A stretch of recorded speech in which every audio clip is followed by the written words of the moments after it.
Ko'pincha odamlar yangi diniy oqimlar yoki sektalar haqida eshitganda faqat ibodat va ruhiy poklik haqida o'ylashadi. Ammo parda ortidagi haqiqat butunlay boshqacha. Bugungi kunda ko'plab diniy harakatlar shunchaki e'tiqod maskani emas, balki soliq to'lamaydigan, xuddi xalqaro korporatsiyalardek ishlaydigan ulkan biznes imperiyalaridir.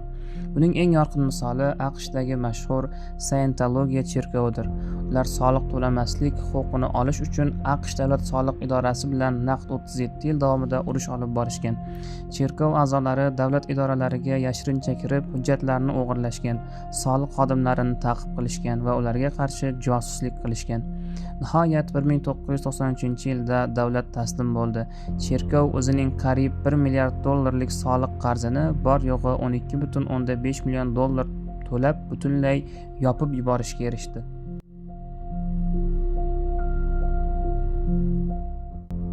Xo'sh, bu guruhlar o'z faoliyatini qanday boshlaydi?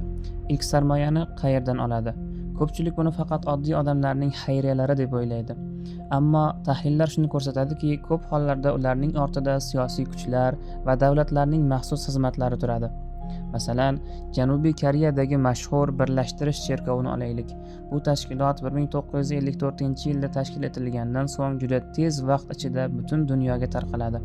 Keyinchalik AQSh Kongressining rasmiy hisobotida fosh qilinishicha, bu cherkov Janubiy Koreya Markaziy razvedka boshqarmasi bilan juda yaqin hamkorlik qilgan.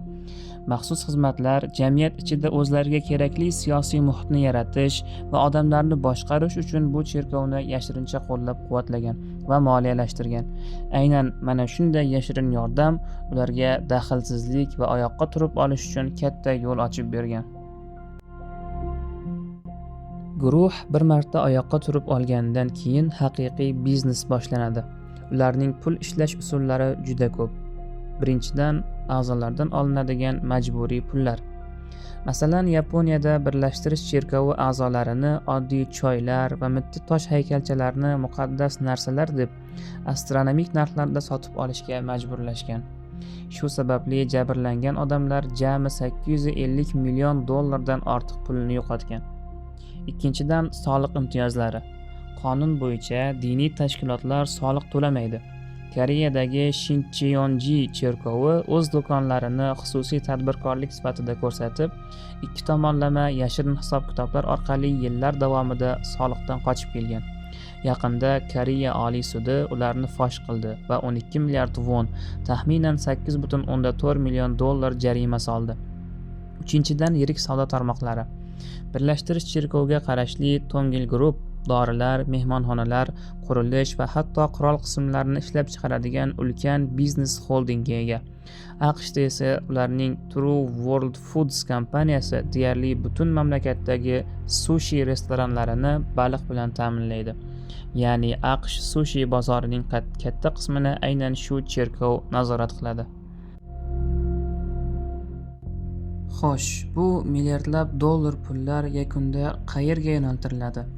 Albatta, birinchi navbatda rahbarlarning shohona hayotiga. Hindistonlik mashhur guru Osho 1980-yillarda AQShda yashaganida o'z izdoshlarining puliga naqd 93 ta eng qimmatbaho Rolls-Royce mashinalarini sotib olgan. U hatto ho'kiz aravada o'tirib meditatsiya qilish qiyin, Rolls-Royce esa ruhiy yuksalish uchun eng zo'r joy deb hazillashgan. Amerikalik taniqli televangelistlar Kenneth Copeland va Jesse Duplantis ham odamlardan yig'ilgan xayriyalar hisobiga bir nechta shaxsiy samolyotlarni sotib olishgan. Copeland oddiy yo'lovchi samolyotlarda uchishni xohlamaydi va ularni jinlar bilan to'la quvur deb ataydi. U cherkov puli evaziga $6 million hashamatli qasrda yashaydi va bir tiyin ham soliq to'lamaydi. Ikkinchi yo'nalish pullarni yashirish va siyosiy lobbiychilik. Shincheonji cherkov rahbari Lee Man-hee o'zining tergov va sudlardan qutqarish uchun izdoshlaridan shaxsiy kartalariga 17 milliard won, taxminan $12 million yig'ib olgan. Sobiq cherkov rahbarlarining aytishicha, bu pullar sudlar va siyosatchilarni sotib olish uchun ishlatilgan. Hatto cherkov o'z a'zolarini partiyalarga a'zo qilib, saylovlar natijasiga ta'sir o'tkazishga uringani aniqlangan. Xo'sh, nega aqlli va oliy ma'lumotli odamlar ham bu tuzoqlarga osongina tushib qoladi? Psixologiya buni juda oddiy tushuntiradi. Hammasi muhabbat bombasi deb ataladigan usuldan boshlanadi. Guruhga yangi kelgan odamni darhol cheksiz e'tibor, soxta mehr va g'amxo'rlik bilan o'rab olishadi. Inson o'zini baxtli his qilib, xavf-xatarga qarshi to'siqlarni yo'qotadi. Keyin esa insonni boy berilgan xarajatlar xatosi zanjirband qiladi. Buni tushuntirish uchun oddiy bir misol keltiramiz. Tasavvur qiling, siz yoqimsiz filmga chipta sotib oldingiz. Kino sizga mutlaqo yoqmayapti, lekin chiptaga pul to'laganingiz uchun zaldan chiqib ketmay oxirigacha chidab o'tirasiz. Sekta a'zolari ham yillar davomida o'z pullarini, uylarini, vaqti va oilasini shu guruhga topshirib yuborishgan. Endi ular xato qilganini tan ololmaydi.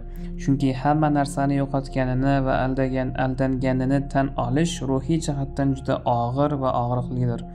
Shuning uchun ular haqiqatni inkor qilib, yolg'onga yanada qattiqroq ishonishni afzal ko'radilar. Xulosa shuki, bu yangi diniy oqimlar ortidagi boyliklar oddiy e'tiqod emas, balki inson tuyg'ulari va ishonchidan foydalanadigan aqlli va sovuqqon biznes tizimidir.